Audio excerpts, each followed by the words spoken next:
Megastar Chiranjeevi Telugu cinema పరిశ్రమలో స్వయం కృషితో పైకి ఎదిగిన వ్యక్తి. చిరంజీవి వేగంగా సినిమాలో నటిస్తూ లెజెండరీ కమెడియన్ అల్లూరి రామలింగయ్య దృష్టిలో పడ్డారు. అదే సమయంలో అతని గురించి కనుక్కోమని అల్లు అరవింద్కు చెప్పారట రామలింగయ్య. ఎందుకంటే మన సురేఖను అతనికిచ్చి పెళ్లి చేద్దాం, కష్టపడుతున్నాడు, అతను భవిష్యత్తులో మంచి నటుడవుతాడని చెప్పారట. దీంతో చిరంజీవి మీద నిఘా పెట్టారట అల్లు అరవింద్. అయితే స్వయంగా మొదట మాట్లాడకుండా చిరంజీవితో పనిచేసిన దర్శకులు, నటులతో చిరంజీవి గురించి ఆరా తీశారట. అప్పటి వరకు చిరంజీవిని అల్లు అరవింద్ కలవనేలేదు. మొదటిసారి పున్నమి నాగు సినిమా ప్రివ్యూ థియేటర్లో చిరంజీవిని కలుసుకున్నారట అల్లు అరవింద్. అల్లు రామలింగయ్య కొడుకుగా అప్పటికే అల్లు అరవింద్ ఇండస్ట్రీలో అందరికీ తెలుసు. దీంతో వినయంగా చెప్పండి సార్ అంటూ మాట్లాడారట చిరంజీవి. మీతో మాట్లాడాలని నాన్నగారు పంపారని చెప్పారట.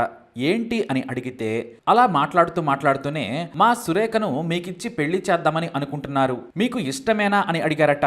అందుకు చిరంజీవి మొదట కాస్తంత ఆశ్చర్యానికి గురైనా నాకు ఇష్టమే అని ఆన్సర్ చెప్పారట.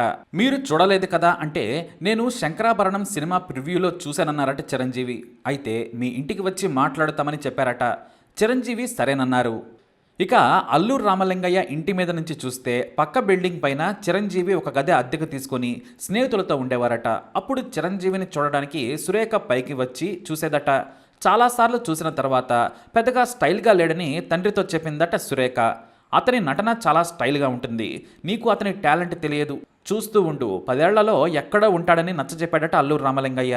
ఇక పెళ్లి జరిగే ముహూర్తానికి చిరంజీవి కంటే అతనితో పాటు యాక్టింగ్ కెరీర్ మొదలుపెట్టిన నూతన్ ప్రసాద్ ఇంకా బిజీగా మారాడు. పైగా అతని రెమ్యూనరేషన్ కూడా చాలా ఎక్కువ.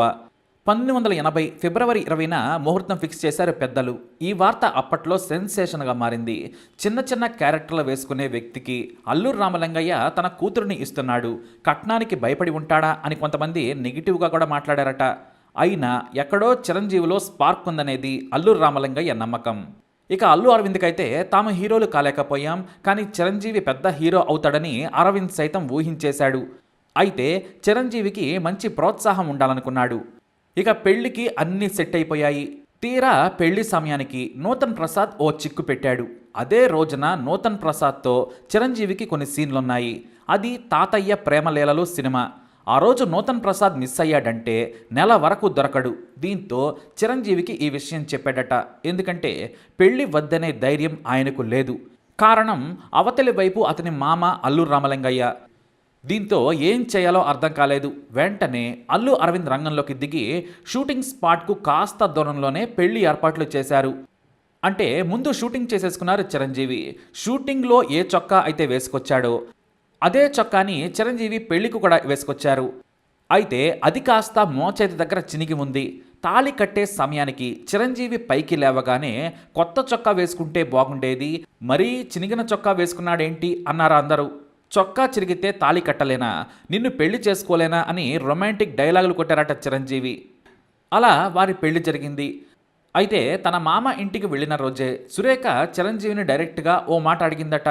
కాస్త స్టైల్గా ఉండడం నేర్చుకోండి, మీరేమో హీరో అవుతామంటున్నారు, ఇలా సింపుల్గా ఉన్నారేంటి అందట. ఆ మాటకు ఆలోచనలో పడ్డారట చిరంజీవి. బహుశా ఇంకా స్టైల్గా ఉండాలేమో అనుకొని నిజంగానే డ్రెస్ స్టైల్ మార్చేశాడట చిరంజీవి. ఇక పెళ్ళైన తరువాత చెన్నైలోని గీతా ఆర్ట్స్ ఆఫీస్ను క్లీన్ చేయించి కొత్త ఫర్నిచర్ అరేంజ్ చేసి వారికి కొత్త సంసారానికి ఏర్పాట్లు చేశాడు అల్లు అరవింద్. 2 ఏళ్ల తర్వాత సొంత ఇల్లు కట్టుకొని అక్కడి నుంచి వెళ్ళిపోయారు. ఇక ఆ రోజున అల్లూరు రామలింగయ్య చెప్పినట్లు 10 ఏళ్లు తిరిగేసరికే హీరో అయిపోయాడు. మరో 10 ఏళ్లకు నంబర్ 1 హీరోగా ఎదిగారు చిరంజీవి. That is megastar. మరి ఈ వీడియో మీకు నచ్చినట్లయితే వీడియోని లైక్ చేయండి, షేర్ చేయండి, మా ఛానల్ని సబ్స్క్రైబ్ చేసుకోండి.